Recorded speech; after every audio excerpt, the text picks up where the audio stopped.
Here we go, everyone.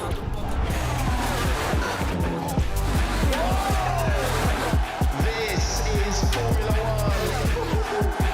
Incredible! What a move!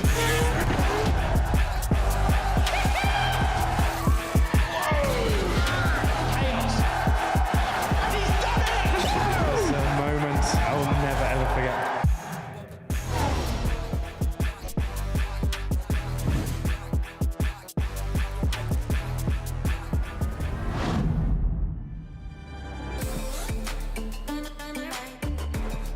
Well, that was a lot of fun, wasn't it? Lando Norris tells his team, thank you, I love you all.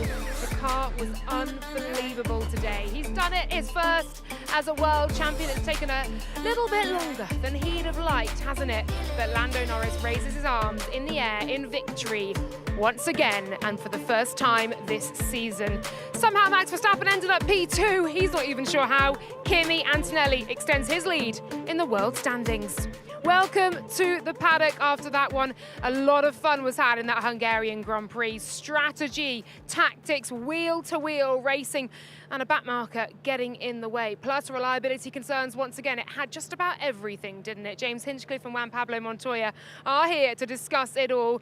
And James, for Lando Norris, once he had that clean air, once he was in the lead of the race, it seemed inevitable he'd bring that one home, despite the coaching from Will Joseph on the radio. Yeah, he was unstoppable today, wasn't he? I mean, such a dominant performance. Even when he lost the lead, he had so much more pace than Oscar that even before Oscar's problems, he had the pace to do the undercut, he had the pace to do the overcut. He really had the entire field covered. Yes, the car was great. The driver today was exceptional as well. Yeah, he truly was. And he said, didn't he, I feel like I was driving some of the best I've ever driven in my career. I mean, that is something, isn't it?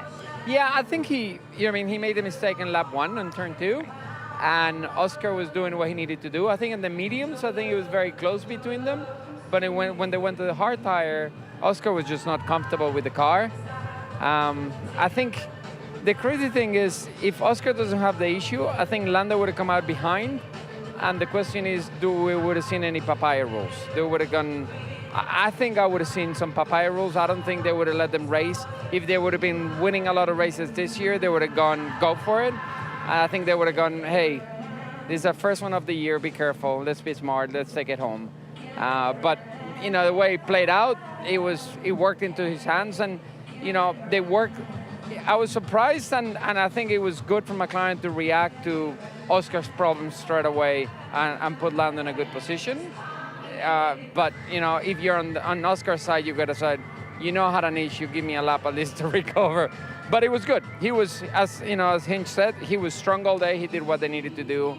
And the question is, we still got half a season. This is not over by any means necessary. And everybody keeps getting better. You know, Mercedes still got a very, very strong car. They're there. But, you know, we've seen Ferrari strong. We've seen Red Bull strong. Now we see a McLaren winning races again. You know, who's gonna continue this development through the year, and who's gonna get it done? It's gonna be really interesting. Yeah, what a way to see us into our summer break, eh? Let's take a look back then at the race highlights. Here's what happened. And the Hungarian Grand Prix is underway. Off the line we go. Poor start for George Russell. He's fading back. Out front, McLaren versus McLaren. Lando Norris versus Oscar Piastri. Charles Leclerc has not got the good getaway. Lewis Hamilton trying to go around the outside, but it's Max Verstappen to P3. Piastri climbs up to second, and they go side by side. They're racing each other once again. Lando Norris is wide. Oscar Piastri is going through. Lewis Hamilton comes into the pits, gets the hard tyres, and this is a critical outlap for him. Lindblad in the Racing Bulls. Hamilton trying to go around the outside. Verstappen from nowhere, from miles back. What a move from the four-time champ. Get out of the way, idiot. Oh my God. That's a late lunge. Norris wants that Grand Prix victory, and he has the race lead. He's stopping. Oscar Piastri is slowing from second place. Look for the white line, and there is the white line. Did Antonelli get there? Really? Yeah, it looks like. And he chooses to give back the place. and Lando Norris wins the Hungarian Grand Prix. His first Grand Prix victory as world champion. Beautiful. Congrats, very well deserved. Hard work pays off. Well, what a day for McLaren on both sides of the garage, and for very, very different reasons. Motorsport can be joyous and it can be cruel, as Lando Norris and Oscar Piastri have found out this afternoon. Let's hear from Andrea Stella. I'd imagine mixed emotions for him. Ariana's with him. Andrea, congratulations on that Thank victory. you. The podium just happened behind us. It looked like that meant a lot to Lando. Yesterday when we spoke, you said you were surprised by the pace in qualifying. Were you surprised by that? I keep being a little positively surprised, let's say, by the overall pace. Yesterday was realized in qualifying. Today, if anything, in the race was probably even stronger, especially as soon as Lando took the lead. I think he gave the race another half a second pace overall, which was good to see. We were in condition to fight for the victory even with Oscar, and we have to acknowledge that while we have this great news from success, from victory, at the same time we have to record that one car didn't make it to the end and we lost several points. So some bittersweet outcome today here in the Hungaroring. And in terms of that outcome for Oscar, we heard that it was a gearbox issue potentially caused by the curbs. Can you shed any more light on that? We are not completely sure. We will have to look at the data. We will have to look at the parts. Certainly, we see that the problem occurred while there was some wheel spin happening on the curb. Therefore, we wanted to adopt a super cautious approach with Lando and say just avoid any curb. Thankfully, we didn't need it for the pace, and this led us to the end of the race. But like I said, there's certainly quite a lot of work to do on reliability. Well, unlucky for Oscar, but congratulations once again on the victory. Thank you very much. Great to hear from Andrea Stella, and like I said, happy for one side of the garage, but the reliability concerns continue for him. And you do feel at one point when the two McLarens were running close together, Lando having more pace sitting in P2, but they were not pitting Oscar Piastri out the way, thus is his right as the lead car on the road. They were getting themselves into a bit of a sticky situation, or beginning to, between their two drivers. It's so tough because if Lando and Oscar were on different teams, if those were competing teams right there, Lando had a plethora of options, and he was sort of pigeonholed into only doing the opposite of whatever the lead team car was doing. That's one of the prices you pay to be racing your teammate. But ultimately, like we said before, he had the pace to win either way. Had they let him undercut, he would have come out in front. But even with the overcut, his pace on old tires, once he got into clean air, when Oscar pit on that second stop, that was, Jolien said in the broadcast, that's what was winning him the race. I know he had the contact and ultimately he was all for naught because of the gearbox issue, but that for me was the most impressive stint for Lando. Yeah, I think Oscar still would have been ahead, but then Lando would have come out on new tires and the difference would have been, you know, they would have to race each other, and that's the question, would they let him race? But it's really interesting to see the pace is there, the McLarens are there, Lando is there. It's, you know, what's coming up the next few races for me, it's mind-blowing. I gotta say, Aston looked really good. We haven't talked about them or anything. Like, Fernando looked like he was having fun. And that was really cool to see. We'll come on to Aston, don't yes, worry. I know. I've got the plan. Yeah, we got a lot. It's just, I was watching the race and I kept checking where he was going. I was doing the Spanish and it's like, yeah, talking. And while they were talking, I'm like, where is he? Where is he? How's he pace? And I mean, if you think about it, once they get their upgrade on the engine, they're going to be scoring points. Yeah, we'll see. Just on Oscar then, do you think Lando would have got him regardless whether he'd had that contact with Sainz or not, which obviously held him back on the crucial lap? Would the team let them? I think so. I think that look, the rules are the rules, right? And this is the contact here with Sainz, lap down, very bizarre situation. And Jolien, again, said it in the broadcast. Sainz is a smart guy. He knows the rules. He knows what's up. Something went wrong there. Something in the communication, the system, whatever. There's an issue there. For me, having a bad issue on the systems, I get it. But you still got the regular time in scoring, and you see the leaders coming, and you see it on TV. You can go, hey, leaders are coming. And he was racing a guy. And there was blue flags. Yeah, for sure. But he was also wheel-to-wheel with someone else. Look, he's in the wrong, don't get me wrong, but it's extenuating circumstances. But I think my point is, once you saw the pace advantage that Lando had, I think he'd have been able, with a little bit of a tire offset, to execute a very safe overtake well within, the teammate guidelines. And I really do think that it was going to be hard for him to lose this race. Yeah, because the problem is, at the pace that Oscar was running, more people were coming. And it would have been a complicated race for McLaren. And the way it played out, it was a really simple win for Lando. And you feel, they were let the two race while they were vying for a world title last year. Papaya rules would have allowed them to race if we'd had that. We kind of feel a bit robbed of it because of the gearbox issue for Oscar Piastri. And you heard on his radio as well just how frustrated he was. You rarely hear him that riled up, and he truly was. Hopefully we'll hear from him in the media pen as well. But on the whole, and positively for McLaren, heading into the summer break, this is some real momentum, no? Or is it a little circuit specific to this track?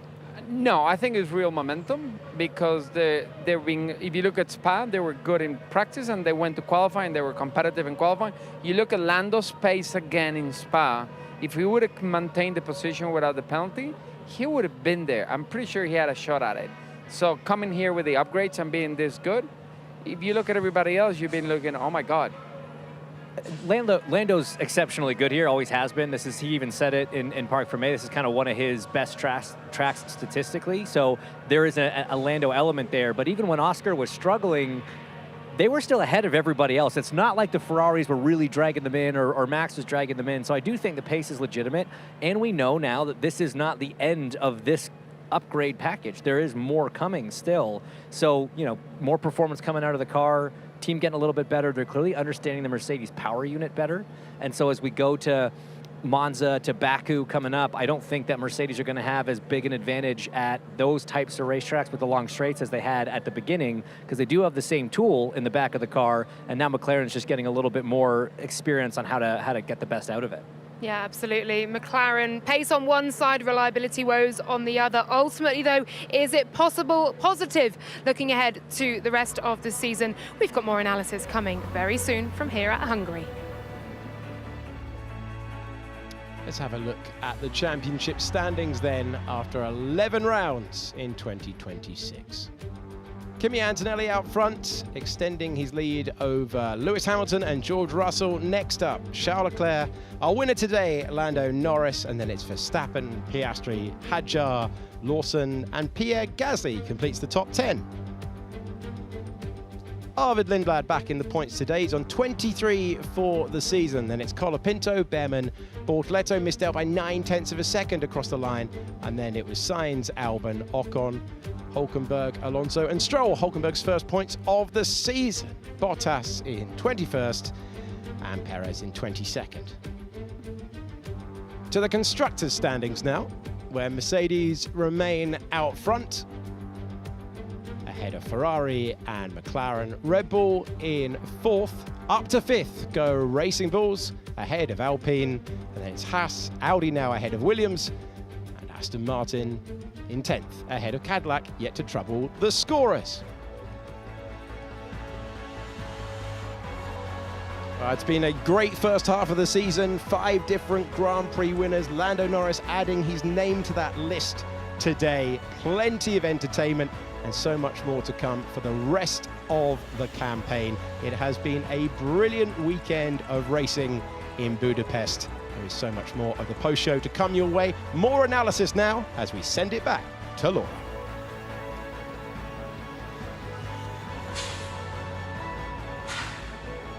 And welcome back to the paddock. Lando Norris, your winner here in Budapest. And Mercedes have been so used to having things all their own way this season so far, haven't they? Albeit a couple of wins apiece for Ferrari. But today, Lando Norris becomes our 5th overall winner. On Mercedes then, do you think they've maximised what they could from a day in which they started P6 or P7? I think with Antonelli, certainly, obviously, big issue for Russell on the start there, falling all the way back. The comeback from there, not terrible, getting back up, because he hasn't had the pace that Kimi's had, and Mercedes hasn't had the pace that McLaren's had. So all in all, again, for a damage limitation kind of day, he extended his championship lead. He ended up on the podium from 7th at a place that's tough to pass. I'd say it's a fairly successful day. Yeah, I was surprised they pitted him because he was maintaining the pace.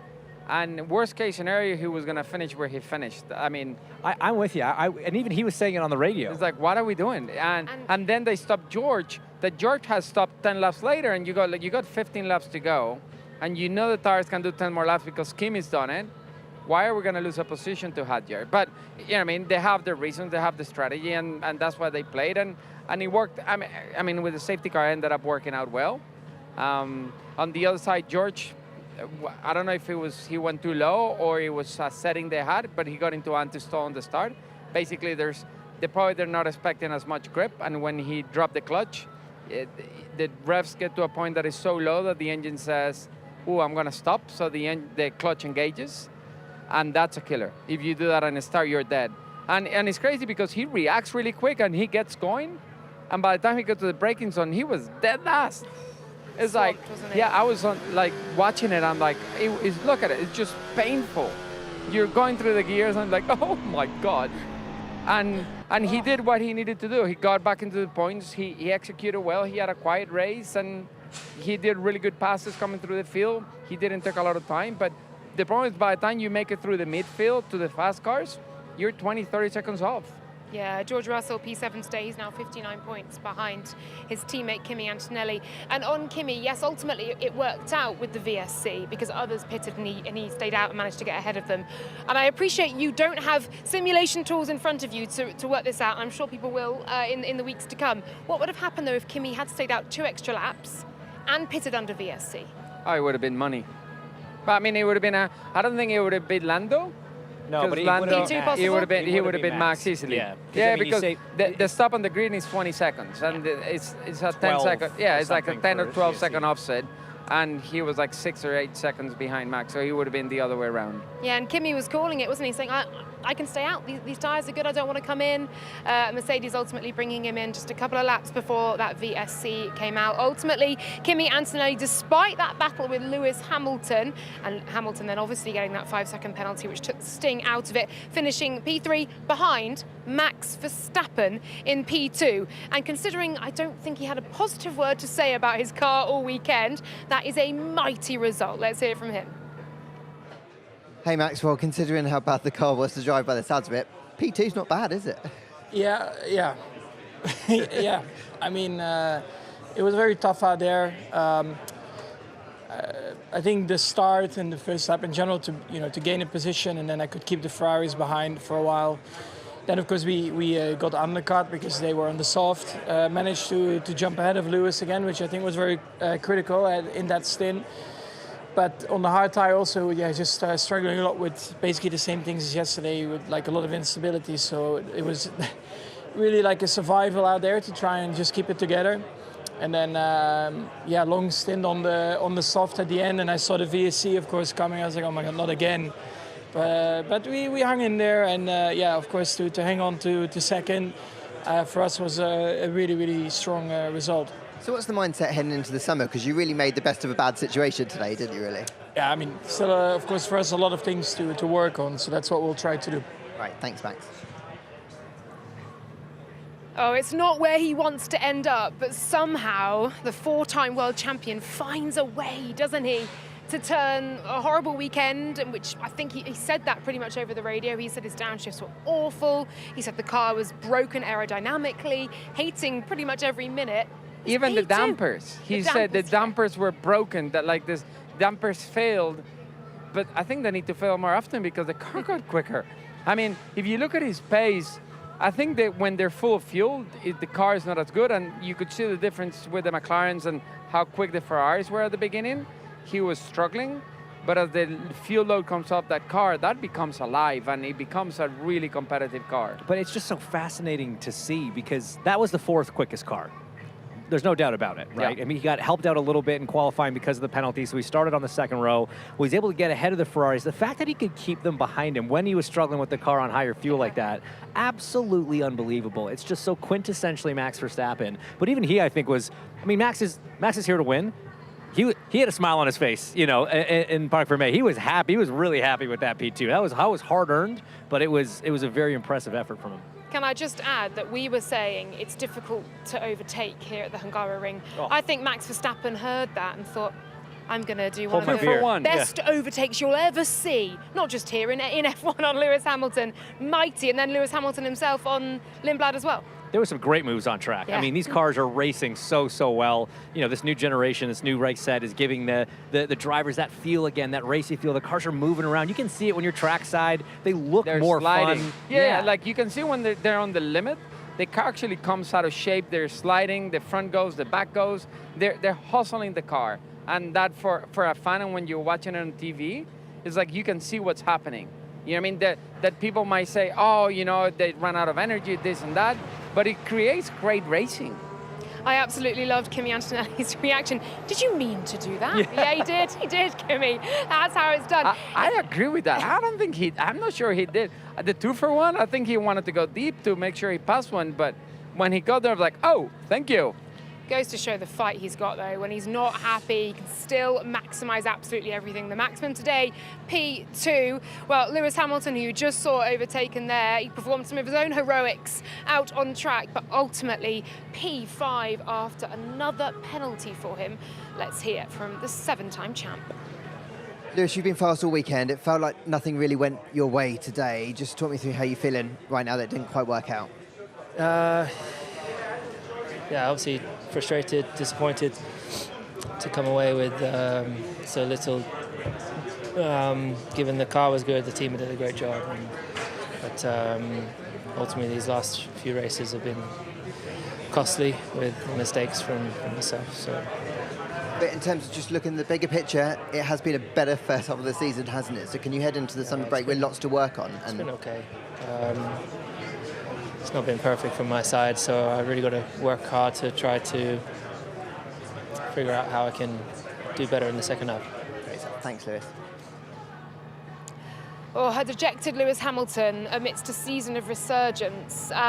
So, talking Ferrari then, we had so much hope for them that this would be a track that would really suit them, this would be a qualifying that would really suit them. Ultimately, not able to get it done in qualifying, and now not in the race either. They started on the soft tyre, which you understood. Track position crucial here, the start crucial here, get the bike, get it done. Here's the start. They didn't get it done. It didn't quite work out the way they were hoping, but as soon as the tire blankets come off, everyone's thinking, oh, I remember Spain. Yeah, okay. They're like, this worked once, let's try it again. But you heard Fred Vasseur say in the pre-show, we're going to go for the strategy that gives us the track position, not necessarily the one that on paper or on the computers is the fastest race time. And that's what that was all about. It didn't work. Lewis got stuck behind Max, and that really sort of started derailing the plan, even though the cars still were very quick. Yep. Yeah, but when you look at history of Ferrari start, you gotta take a chance, because if they get the track position, they have the best shot at winning the race. They know if they're not leading it out of turn one, they're not gonna win, so they had to go for it. It didn't work out, and I think the hard thing for Ferrari today, they were quick in the wrong places. They had for a lap time, they had a really quick car, but in the places where you can overtake, they were not the best car. So it just made their life hard. And the other thing I have to say, I was surprised they didn't ask Charles to back off for those points. Because at the end of the day, being 4th or 5th, if it was for a podium, I understand Charles fighting for that podium.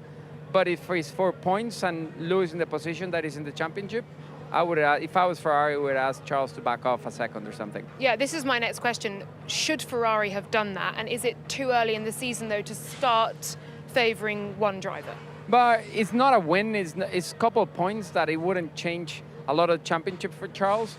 But at the end of the day, Ferrari becomes really good. You don't want to get to the last race and miss a championship for a point that you had in the pocket. Yeah, and Lewis Hamilton is 50 points behind Kimi Antonelli. Charles Leclerc 31 points behind his teammate Lewis Hamilton. Okay, we've got plenty more analysis to come from here at the Hungarian. Plus, soon we'll be looking ahead to post-summer break at the Dutch Grand Prix. Okay, for those here on F1 TV, here's all you can enjoy in the break we have before the Netherlands.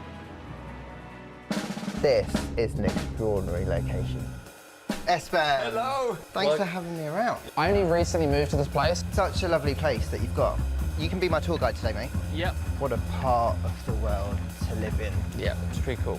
Well, here we are. Oh my God. It's like a proper moto track. I'm slightly quicker than you. No. it was my last chance. You don't make friends on track. I knew that it was going to be a pretty big story. You can't make enemies this early in your career. Such a great experience getting thrown in at the deep end. So that was quite a lot for you to deal with. I think we just asked too much of him too soon. People wrote me off too quickly. I will always remember that one. It's quite crazy, no? Now this is what everyone really wants to see. How well can Oscar Piastri park? What a wonderful way to see our drivers relaxed at home. Thank you for that, Lawrence Barretto. Now scan this QR code you can see on your screen and you can enjoy all of this content on F1 TV. The cool down room, Jolyon Palmer's analysis, Chasing the Dream, Tech Talk, and all the Porsche action as well. As I say, scan that QR code, get involved, and you can enjoy so much content with us right here on F1 TV. And we have more analysis from the Hungarian Grand Prix to come in just a moment.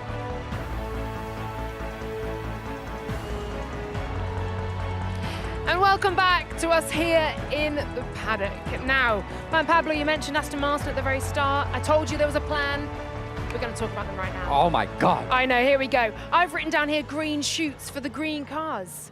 Yes. Are there green shoots of recovery? Is this a positive step for them? Because it's not a crazy race in which we've seen only 14 cars finish. We have 19 finishers, and they are P13 and P14 overall. No, I think it's a solid day, and they're not that far from the Alpines. They're not far from the Racing Bulls or the Audis, and they still got the engine to come and more upgrades. And it wouldn't surprise me by the time we get to like Madrid that they'll be ahead of them. I'll tell you that Aston Martin is going to be scoring points pretty soon. And this is Adrian Newey at his best. You know, he said it. He said, we came with a car. When I came in, they had a lot of the car done, and I looked at what they did, and then we came to the track. I saw what was wrong, and I redid everything. And this is our base, and we'll see how far he can take it. 4 months behind is what he said at the very start of the season. 4 months later, after our season has started, and we are seeing the Newey creation. There is more to come, as you mentioned. We've got the PU upgrade to come after the summer break, aero updates in Monza and Baku. Sky's the limit.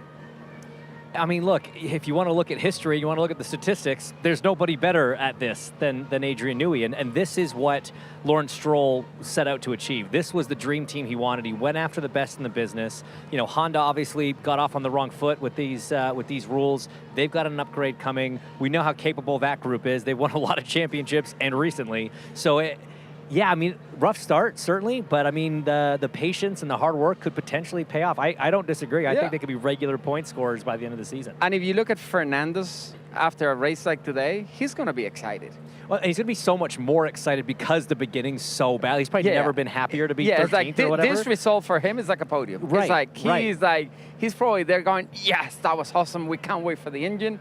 And it's exactly what, you know, Aston needed to convince him to stay and for him to make a decision to stay. I think this was sold. He did finish behind his teammate, is the one caveat I'll add to that. He may have wanted one position higher, but but it wasn't bad. It was good, and it's good for Lance as well to have a good day. You know what I mean? Sure. I think they deserve better than what, you know, man, the amount of effort and money and everything that Aston Martin has put in deserves a lot better than what they have shown. And Stroll had a rough weekend, so it's not a terrible thing. You know, he had the practice crash, missed FP2. I mean, it's not a terrible thing that he had a relatively smooth Sunday. And you know what? Final shout out to Nico Hülkenberg. Points scored today and double points for the Racing Bulls too. All right, Lando Norris won the race on the other side of the garage. Oscar Piastri was not a happy man. He made that incredibly clear on the radio. Let's hear what he has to say in the media pen. Hey Oscar, I don't really know what to say to you because obviously in that early phase it looked like you could have won this race and that was an incredible turning point. Obviously it didn't really unwind like that thereafter, so how are you feeling right now? Yeah, obviously pretty disappointed. I feel like lap one was good. The first stint in general was reasonable, I felt, and then struggled for pace in the hard. But you know, even with that, the pace was pretty good, I felt like. Sorry, the pace was not good, but you know, I had track position, and I felt like even though I was struggling, I felt like I could hang on. But from that point onwards, pretty much everything that could have gone wrong did. Yeah, from that moment of, I guess, the strategy and the way that you ended up behind to obviously the problem that forced you to retire, kind of what is the mindset now going into the summer? Yeah, I mean, just try and reset and find some pace. That was the biggest thing. But, you know, on the strategy side, you know, you don't plan a strategy for getting taken out by a back marker. So I can't blame the team at all for that. So, yeah, just try and improve over the break, have a bit of time to reset and come back again. All right, have a good summer, Oscar. Thanks. Just gutting for Oscar Piastri, because after what has been a really quiet season for him, and don't forget, a man who is fighting for his first world title, not just fighting, but in Zandvoort last year, a clear runaway favourite for his first world title before things just began to unravel. This will be just another kick in the teeth, won't it? These things happen, right? You get into these cycles in sport. It doesn't matter what sport you're talking about, and the big thing is just it's how you get through it. You know, the frustration on the radio, I understand in the moment, but when he says things like, oh, you know, thanks for taking this into consideration when you did this strategy, you got to remember, he had the preferred strategy, right? The Williams of Sainz, and I forget if it was an Aston or an Audi. Yeah, I think it was an Aston. He was racing.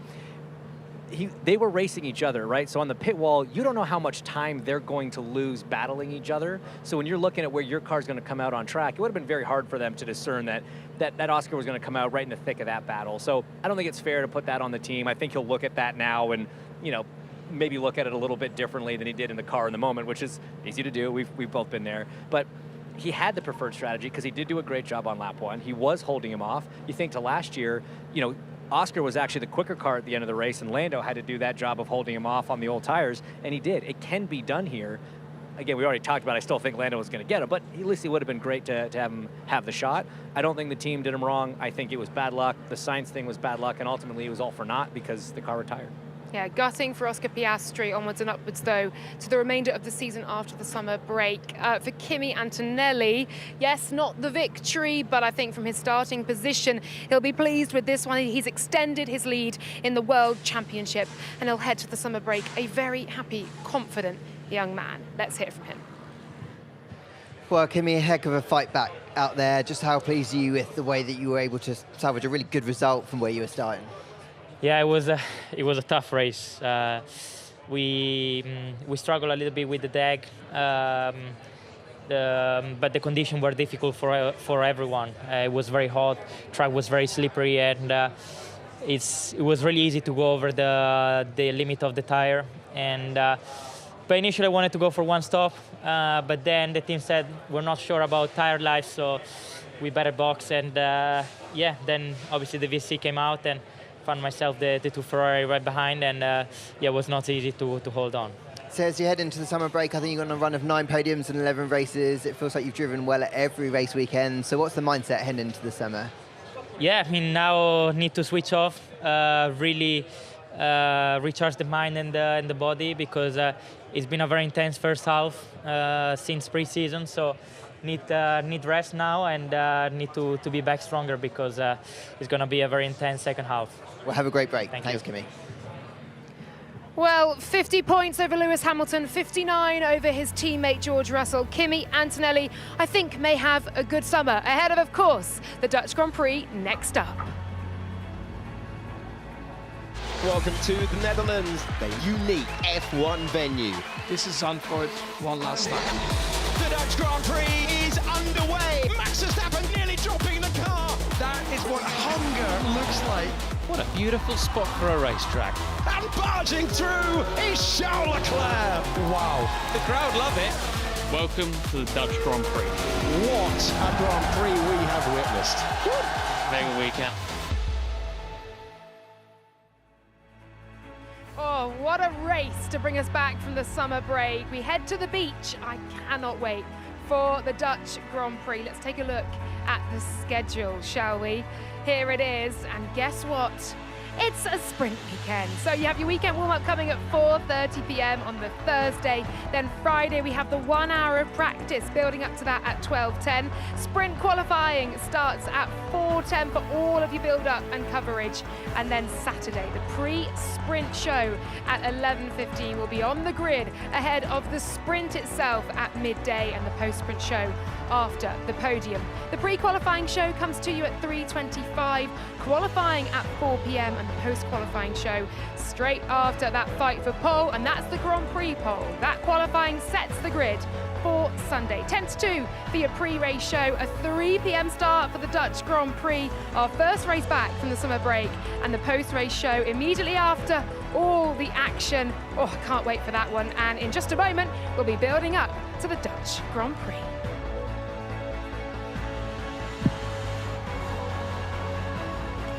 A summer break and then a sprint race. There is absolutely no easing this paddock back in to this World Championship, is there?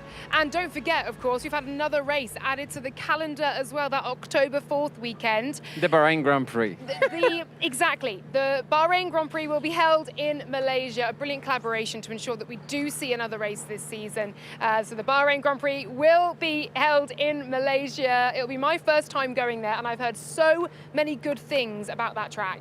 It is amazing. I've raced there, and it is unbelievable. Honestly, it's my favorite Formula One track. Of all of them, yes. Wow. Like, if you ask me what's my favorite track, there.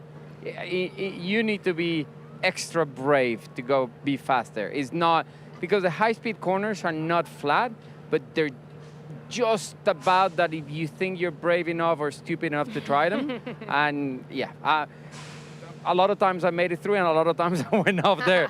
But it was good. It was one of those tracks that hustling the car, I think it's an amazing track for a guy like Max, that he likes hustling the car and driving the hell. I think Antonelli's going to succeed there really well as well. So it's going to be really cool to see. It's going to be hot as hell as well. That is going to be a big talking point, and the heat, isn't it? Before that, we have a few more European races to come, and of course the first of those being Zandvoort, another race I absolutely love. You kind of come off the summer break and then you head back to the beach. You're sort of like, am I still on holiday? Oh no, wait, it's a sprint weekend. Yes, let's get back to work. It's a motor race, it's a party, it's a beach party. It's great. It's a party. I'm so bummed I can't be there this year, because it is going to be the last one, right? So I'm disappointed to not see the Orange Army in person and see what Max can do there, but I've been there before. I love the track. It's a fun one. It's a small track for a Formula One car, but it's physically challenging, and it's very tough to get into the right rhythm there.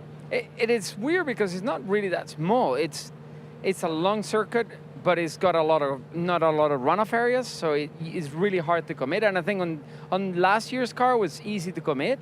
On this year's cars are going to be, you need to really be comfortable with the car, because the high-speed corners there, you cannot get it wrong. You know what I mean? A lot of places where you go when you get it wrong, there's runoff areas. Here you're going to run, and you're going to be running into something. And I think, for me, that brings the best out of the drivers. Lando Norris is going to be looking forward to that, coming off the back of this one in which he is feeling so confident. Will he pick up another win there? We're going to find out in a few weeks. But let's hear from your Hungarian Grand Prix winner, Lando Norris. It's another race where you're super connected with the car, good upward trajectory, the team's making a good progress as well. You must feel like in a good space at the minute heading into the summer break. I do, that's why it would be nice to go straight to Zandvoort. But the team deserve a good break. They've worked insanely hard. It's a good, I'll call it a perfect weekend to end on for them. As much as you want the momentum and things, I think we continue with that all the way through the break and into Zandvoort. It's a very different track again. We have things we know we still need to work on, and things can still be better. But if the pace can be that strong on a day like today, I'm confident we can still win more races this year. But there are certain areas we have to improve on if we want to be competitive in every race of the season. So we'll still work hard, but the team deserve a good break, and so do I. So we'll all enjoy it, and we'll come back stronger. Enjoy it. Congrats. Thanks. Your winner today, Lando Norris, and once he was out in front, it seemed never in doubt, did it? Well done to McLaren, certainly on that side of the garage. For everyone else, they're going to have to pick up the pieces and get ready for the Dutch Grand Prix. A huge thank you to you guys for talking us through everything here in Budapest, to all of the crew behind the cameras, behind the scenes, and to those back at base as well. It takes an absolute village, and they are absolutely brilliant at what they do. Thank you to all of you guys for watching this first part of the season. It's been thrilling, hasn't it? 5 different winners. How many more are we going to see? But for Kimi Antonelli, he heads into the summer break with a sizable lead. We will see you in the Netherlands. Have a good few weeks.